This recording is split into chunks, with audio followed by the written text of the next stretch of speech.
انتك شبهك قوي يا ست حليمة. والله. اه والله. هي اسمها ايه؟ اسمها ورد. اسمها جميل، بسم الله ما شاء الله عليك. الله يخليك.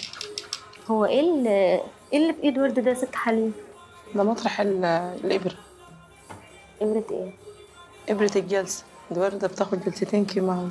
بجد والله؟ والله. يعني احنا جايين دلوقتي، جايين من المستشفى، أخدت الجلسة وجينا عندكم. الحمد لله يا حمد. قالوا لنا على عملية بس التكلفة كتير.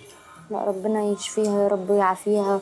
آمين. وتشوفيها وهي بتكبر قدامك وتتجوزيها وتفرحي بيها بحياتك وانت وتعملي لها طيبة. حنتها كده زي ما انت قاعده تعملي لها بحياتك حنتها. وانت طيبة إن امين يا شاء رب، الله. بجد تستاهلي كل حاجه حلوه.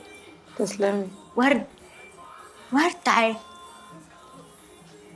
العروسه الحلوه ده هي سميها ايه؟ ورد. يا سلام، سميها على اسمك. وانتي مين اللي عامل لك الرسمه الحلوه ده؟ هي مامتي. مامتي؟ لا دي بوسه. ربنا يخليها لك يا ست حليم. آمين يا رب. بجد زي القمر. تسلمي يا روحي.